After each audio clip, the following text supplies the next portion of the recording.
Hello guys, welcome back to my channel. അപ്പം ഓണവിശേഷങ്ങളുടെ part 2 ആണ് കേട്ടോ ഗൈസ്. അപ്പം താഴെ അമ്മാമ്മയുടെ അവിടെ കഴിഞ്ഞു. പൊതുവേ സാധാരണമായിട്ട് അച്ചാമ്മയുടെ വീട്ടിലാണല്ലോ. അപ്പം അതായിരുന്നു കേട്ടോ. അവന്മാരൊക്കെ എന്തോ ഫ്രീ ഫയർ ഒക്കെ കളിക്കും കേട്ടോ. അപ്പം രാവിലെ തന്നെ ഞാൻ പോയിട്ട് ഈ മറ്റേ പഴുപ്പിനുണ്ടല്ലോ, പരിപ്പിന് ഉണ്ടല്ലോ ഗൈസ്, മറ്റേ ഇത് പുഴുങ്ങി വെക്കില്ലേ, എന്താ പറയുക, പയർ, ആ സാധനം പപ്പടവും കൂടി കൂട്ടി കഴിച്ചു കേട്ടോ.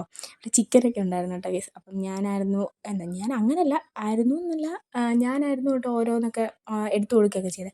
ഇതൊരു പീസ്ഫുൾ ആയിട്ടുള്ള സ്ഥലം കേട്ടോ. പണ്ട് തൊട്ടേ ഞാൻ വന്നിരിക്കുന്നത്. നല്ല രസം കേട്ടോ ഇവിടെ നാടാനൊക്കെ. കാറ്റൊക്കെ ഉണ്ട്. പിന്നെ ഞാൻ അവിടെ ഇരുന്നപ്പോഴത്തേന് ഭയങ്കരമായിട്ട് വെയിൽ വന്നു കേട്ടോ ഗൈസ്. പിന്നെ ഞാൻ അവിടെ നിന്നിട്ടിങ്ങി മാറി. പക്ഷേ അവിടെ ഇരുന്ന് കഴിക്കാൻ നല്ല കേട്ടോ. സന്ധ്യയ്ക്കൊക്കെ നല്ല തണുപ്പാട്ടോ അവിടെ ഇരുന്ന് ഇങ്ങനെ ആടാൻ. പിന്നെ അത് കഴിഞ്ഞപ്പോഴത്തേനും ദാണ്ടെ ഇവന്മാർ രണ്ടും കൂടി എന്തൊക്കെയോ കളിക്കും കേട്ടോ. ഞാൻ ഇവനെ ചൊറിഞ്ഞുകൊണ്ടിരിക്കുക കേട്ടോ. ഇവന് ചൊറിയാൻ നല്ല രസം കേട്ടോ. ഇവൻ ഓരോന്നൊക്കെ പറഞ്ഞുകൊണ്ടിരിക്കും. അങ്ങനെയൊക്കെ ചൊറിയാൻ നല്ല രസം കേട്ടോ. ഇടാനൊക്കെ നല്ല രസം കേട്ടോ. അല്ല, വഴക്കിടാനൊക്കെ നല്ല രസം കേട്ടോ. അത് കഴിഞ്ഞപ്പോഴത്തേനും അവിടുത്തെ ആ സോഫയെല്ലാം അവൻ നശിപ്പിച്ച് ഒരു പരിവമാക്കി വെച്ചിട്ടുണ്ട്. പിന്നെ ദാണ്ടെ ഫ്രീ ഫയർ കളിക്കും കേട്ടോ ഇവന്മാർ രണ്ടും കൂടെ. കാരണം ഞാൻ ഓരോന്നൊക്കെ ചോദിക്കുമ്പോൾ അവൻ ഓരോന്നൊക്കെ പറയും കേട്ടോ. അപ്പോൾ ഫ്രീ ഫയർ കളിക്കുന്നതെന്നൊക്കെ പറയാം കേട്ടോ. അത് കഴിഞ്ഞപ്പോൾ വേണ്ട ഇവനെ വഴക്കുണ്ടാക്കിക്കൊണ്ടിരിക്കുക. അവൻ കളിക്കുന്നത് നോക്കിക്കൊണ്ടിരിക്കുക. അവൻ അവൻ്റെ ടാബ് കുത്തിയിട്ടിട്ട് വന്ന് കിടക്കുക കേട്ടോ ഗൈസ്. ഇങ്ങനെ വഴക്കുണ്ടാക്കിക്കൊണ്ടിരിക്കണം. പക്ഷേ ഇവനോട് വഴക്കുണ്ടാക്കാൻ നല്ല രസം കേട്ടോ. അങ്ങനെ ഏതാണ്ടൊക്കെ ഫ്രീ ഫയർ അല്ല ഫീ ഫയർ എന്നൊക്കെ പറഞ്ഞുകൊണ്ടിരിക്കുക കേട്ടോ എൻ്റെ അടുത്ത്.